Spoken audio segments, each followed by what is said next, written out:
Yo, we got that Friday feeling. That's what I was going to say. Busted, November 11th. Today we're talking about, is omnichannel the new buzzword in automotive? Mazda's crushing the safety. I was like, that was a pun, but it wasn't intended, and it just made myself laugh. It just got you. Crushes like, the safety because safety maybe thing. Nah. Yeah. Okay. Sorry. We're going to talk about Target's larger store format as well. Welcome to Friday. We hope you're feeling it like we are. Yes. Yeah, we will. Yeah, there is. Your wheels up today, Paul. Wheels up. How about that? I know. I'm excited to be. It's not just wheels up by myself. I'm bringing the whole family to Palm Beach. So, and I know there's some residual weather, right? Like the hurricane hit, but it was a really big system. So as it's moving up the coast, right? There's definitely like a lot of winds. And, I asked you yesterday, I was like, can you fly over a hurricane? It's a tropical storm now. You're like, I don't really think so. So we'll see how the plane goes, and we'll throw some peanuts and some iPads at the kids, and we'll see if they notice. Yes, that's all you gotta do. That's all you gotta do. But there's no layover. I'm excited to live that Nashville life with direct flights everywhere. So I'm taking a direct flight today. So I already feel like a rock star. There you go. You do, because layovers with kids is terrible. Not even feeling a direct flight. I'm not doing a direct flight tomorrow with the fam. I'm just gonna be angry when I get there. I did a layover. No, well, I mean, look, the layover I have is not without much effort. We're hopping in the car. We're driving from Syracuse to Philly to fly direct from Philly, because I would rather drive for 4 hours in my own car under my own control than have to have a layover where it is not under my control. You can miss flights, and it's different. When you're traveling by yourself, you're like, just squeeze me in a plane somewhere. We're gonna lean in on this just real quick, because I feel like we gotta do a little therapy. Have you missed layover flights before? Has that happened in your life? Is that no? Like a I've never missed a layover flight. However, I have run full speed at least a mile and a half at many airports. I'll give that where to you. I show, like, dude, family speed. Family speed is way different than Paul speed, right? Like, I don't mind excusing yourself to the front of the plane, right? Just literally taking off full sprint right out of the gate, like come blowing out of the gate like the TIE fighter did out of the Death Star, right? That's how I felt. And I'm never doing that with a family. That you're just done. So that's fair. I don't think it's therapy. It's just like, that could happen. That's never going to happen, because I'm never going to let that happen with a family. I love it. Oh man, we got some stuff to talk about today. We got, I love this first one because I tell you what, over the last couple of years, I was actually thinking this morning, didn't make the LinkedIn post. I was thinking about this.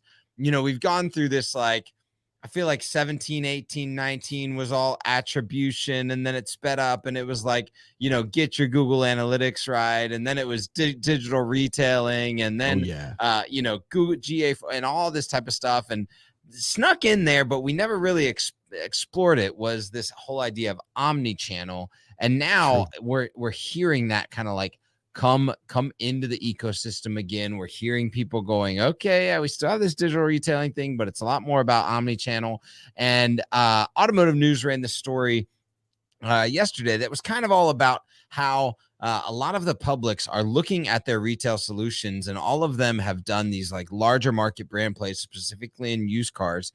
And they're looking at how omnichannel retailing and how much people are engaging with their properties. So a lot of the public CEOs are saying, hey, look, more and more people are, if not completing the deal online, they're actually doing some level of the deal online. So Brian DeBoer, Lithia CEO, and as you know, Lithia has Driveway, said even though only 4% of their revenue is completely attributed to Driveway, they are seeing people test driving less and less, that they are starting some level of their transaction online or going in store than happening online. So it's an interesting, like, you're starting to see people recognize that it's not just DR's everything. Digital retailing is everything. It's that it's a piece of the puzzle, Yeah, without a doubt. I heard somebody talk about it.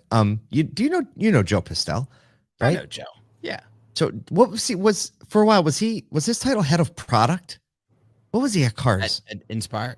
Yeah. No, I can't remember. But he's got this mentality, and he says when just try to give everybody some context on like the level at which he operates. He said the next generation of transactions is going to be about, we love this word here at the Sodu World, collaborating with the customer, how they want to buy the car. I like it. And I think omnichannel and collaboration really work well together, because you think of like the need is never identical, like how the customer prefers to go through the journey. And, you know, when you look at Lithia and you listen to what Brian says about like, hey, it was like, I can't remember, it's like 37,000 transactions, right, online. And very few of them involve test drives, right? Very few of them involve test drive. That really is an indicator that this omni-channel approach, like some people want this, some people want that, and you better be able to deliver it all. Yep. A few more data points. So Asbury came out with ClickLane right in the kind of like early pandemic timeline. So CEO David Hutt said they're predicting 40 to 50% of all their transactions will actually be completed through their ClickLane property in the next 2 to 3 years. Acceleride, which is Group 1's similar platform, they utilize the Roadster tool to power Acceleride. You know, Asbury's utilizing, since I said Roadster, I got to say Asbury's using the Goobagoo product suite, Driveway's utilizing a lot of the AutoFi, you know, APIs. And so you see all of them kind of utilizing a tool, but they saw so Acceleride saw 3 out of every 4 transactions across the group utilize some portion of online journey, which is impressive because they have not pressed it into 100% of their stores yet. Interestingly enough, all of the CEOs kind of had this feeling like, hey, it's not just the online capacity, but it's the whole brand story that we're putting around this transaction or this opportunity that's actually contributing to the adherence to more online interactions across the customer base. Which is, I mean, real savvy, because as we know, loyalty on a used car purchase is so much less than a new car purchase. So you better have a great brand story in everything you do throughout the customer experience, regardless of what happens. Oh, I was trying to find my way to a segue there. Speaking of great brand stories. Stop. Segue time. So coming from Mazda for 8 years of the end of my retail experience, I know that Mazda, first of all, just has, look, if you really look into it and you look at the words that they use, like Toyota and Mazda both do this really well, right? Mazda has things like Jinbaitai and, you know, just some really cool like brand stories, the way they perceive cars. But one of their prevailing brand stories over the last 4 or 5 years has been that they've consistently ranked extremely high on IIHS top safety pick and even top safety pick plus across the brand. Now they don't have to deal with trucks or anything like that. So they go from small car all the way up to large crossover utility vehicle. But just recently, the IIHS has changed the way that side impact procedures have gone. So the way that the side impact comes in, the speed at which it attacks the vehicle.